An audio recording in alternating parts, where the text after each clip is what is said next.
Welcome to the Economic Empowerment Podcast, where we break down the pathways to financial growth, investment opportunities, and building generational wealth. I'm your host, Ramel Lee, and I'm thrilled to take you on this journey beyond business into a world of possibilities that many don't have the access to see. Each episode, we deep dive into topics like alternative investments, real estate, hotel ownership, and much more, bringing you expert insights, inspirational stories, and actionable advice to help you take control of your financial future. Whether you're an experienced investor or just starting to explore new opportunities, this podcast is here to empower you with knowledge and tools to make informed decisions. But before we get started, I want to remind you, this podcast is for informational purposes only. The content discussed here is not financial advice. Every investment decision carries risk, and it's crucial to do your own research and consult with your personal financial advisor before taking action. Now, let's dive in and explore the exciting world of economic empowerment.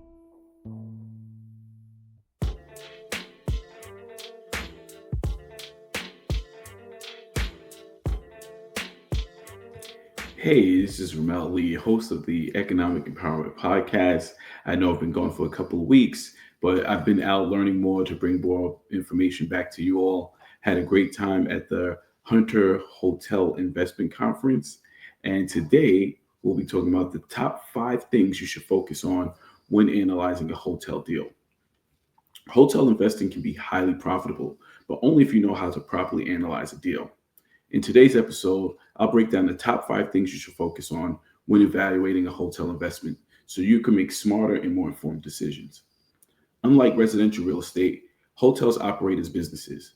That means you need to think beyond location and property condition. You need to analyze revenue, expenses, operational efficiencies, and other stuff. So let's dive in. So as I said, hotels aren't just about location, but location is important. Location is critical because there are a few things you have to think about. You have to think about demand generators, local competition, your supply and pipeline, and seasonal trends, right? So demand drivers.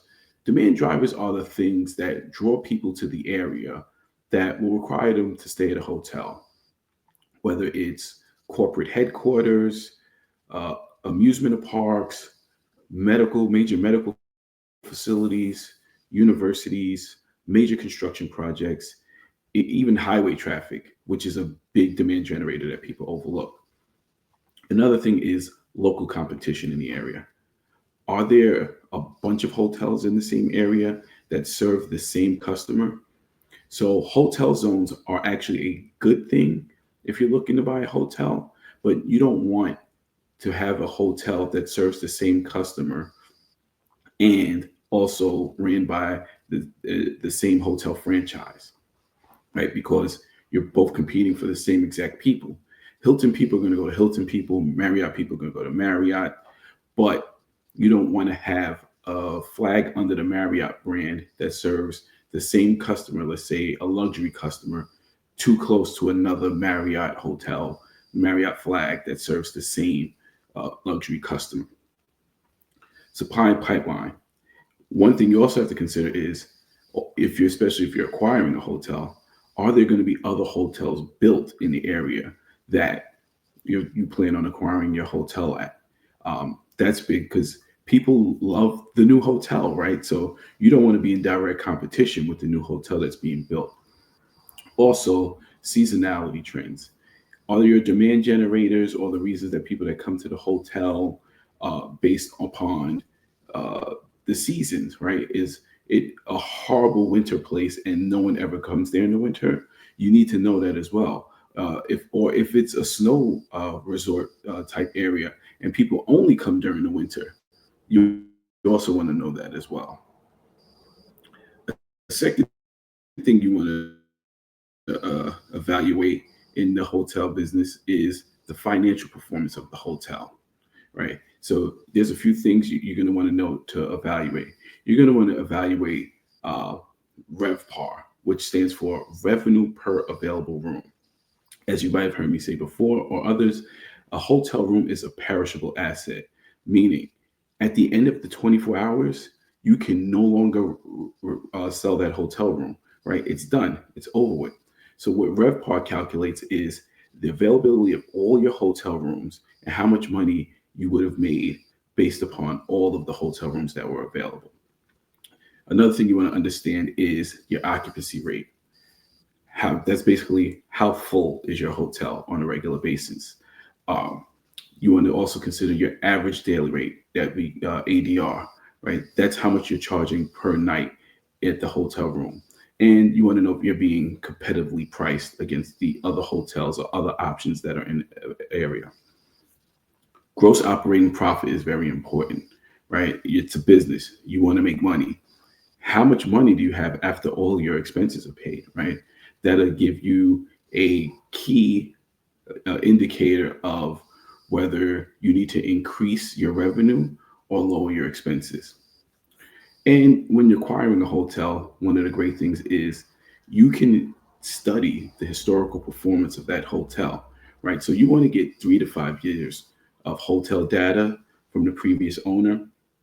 And you definitely want to analyze probably longer than that, because the COVID and immediately post COVID years are going to drastically skew the numbers and the performance of that hotel. So, with any business, knowing your numbers is superly important. The third thing you want to consider is operational efficiency and management. The difference between a well-run hotel and a struggling one comes down to management. Who is currently operating the hotel? Is it uh, owner run? Is there a third party management company? That's a big thing you need to know before you buy the hotel. Labor costs and staffing. How much are the people being paid? Uh, can you afford to maintain that? Is there high turnover? Recruiting employees is much more difficult than retaining employees. Cost control. Are operational expenses being optimized, or is there waste? That's when we were talking about before about your gross operating profit. You want to analyze exactly what money is being spent on, what the expenses are, and are they being applied in a way that's going to bring additional value to your business.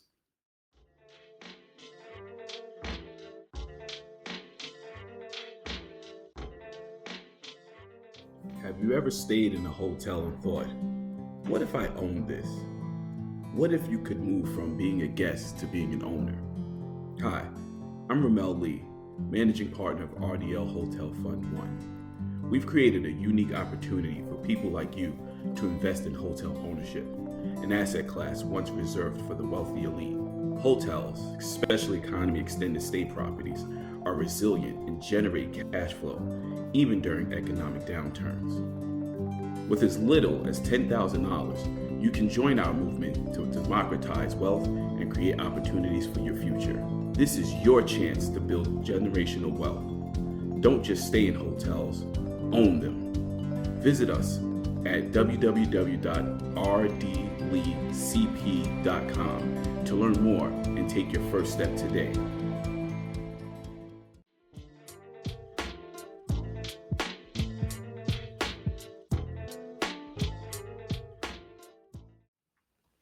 The fourth thing you want to pay attention to is property conditions and capital expenditures. We call it CapEx, right? What condition is the hotel in? Are there any major renovations needed? Will you have to put more money in the hotel right away? Are there just simple cosmetic changes, just some FFE stuff, or are there major changes such as the hotel needs a new roof, new HVAC? Um, we also want to know if there's a PIP due. That's a PIP stands for Property Improvement Plan. That's what the franchise require. If it's a branded hotel, the franchise wants to make sure that it doesn't look like an old hotel. You ever been in a hotel and as soon as you walked in, you knew right away this thing hasn't been changed in about 20 years? And even if it's clean and the service is great, it's a bit of a turnoff. And so the brands want to make sure that when people walk into a hotel, they don't want to feel like they went into a time machine, right? Um, and like I said, the big ticket items, the mechanical systems, the roof, the plumbing, the HVAC, those impact long-term value of your hotel. So you want to make sure that those are maintained, and you want to know if they're going to have to be replaced because that's going to be part of your underwriting process when you go to make an offer and evaluate how much the acquisition of this hotel is really going to cost you. And then finally, the fifth thing you want to think about is your exit strategy investment timeline. What's your long-term goal for the hotel? Do you plan to hold and operate it for long-term cash flow? Are you going to flip it? Are you going to renovate it and reposition it for higher value? Are you going to build it up for a larger investment group? You want to understand the potential and appreciation resale value. Who are the potential buyers when it's time to sell? Does the property align with your broader investment goals? So, I always say when you're dealing with investings, you want to start with the exit in mind, right? You want to know what you want your money to do for you, how you plan on earning it. Do you want cash flow? Do you want long-term growth? Especially if you're dealing with a business or real estate asset. Is this something generational you plan on keeping in your family forever? These are all decisions that you have to have in mind when evaluating whether you're going to acquire the hotel or not. So let's recap what the top 5 things you need to consider when evaluating your hotel deal. Marketing condition, right? You want to look at your demand drivers and your competitors. They matter. Financial performance, right? That's the second thing. You want to look for your RevPAR, that's revenue per available room. I'm giving you guys some expert jargon here. ADR, that's average daily rate. That's how much you charge a night. Occupancy, that's how full the rooms are in your hotel. And profitability, your gross operating profit, right? How much money are you making after expenses? The third thing is operational efficiency, right? Is this a strong management team is the key to your hotel success. Location, finances, none of that matters if your management team isn't strong, right? So is the hotel you're acquiring run by the owner directly? Will you have the time or the experience to run the hotel yourself? If not, you're going to have to consider third-party management team. And that's going to be an additional expense. That's going to reduce your gross operating profit. If they already have a third-party management team, how well of a job are they doing? You're going to not only have to evaluate the hotel itself, but you're going to have to evaluate that management team, and you might have to change that out. Fourth thing that we brought up was the property condition and CapEx, right? CapEx is capital expenditures. Always factor in your renovation costs. A lot of people just look at how much money the hotel makes, how much the debt is going to cost them to buy the hotel, but they don't consider the cost of renovations, the cost of a possible PIP. They don't do any of that stuff. And fifth is your exit strategy, right? Always keep the exit in mind, right? You want to know what your long-term game plan is, and will this particular hotel asset fit in there? So if you're serious about hotel investing and start analyzing deals, you should use these 5 factors before making any commitments. And if you want to learn more about hotel investing, scan the QR code that's on the screen, and it'll be take you to an opportunity to get our free hotel evaluation guide, right? You can learn how to build wealth through hotel investing, and it's a free guide.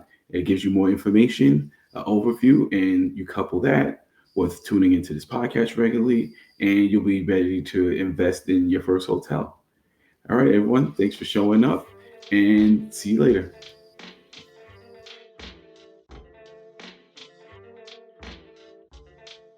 Thank you for tuning into another episode of the Economic Empowerment Podcast, where we break down the barriers to wealth and create pathways to financial freedom.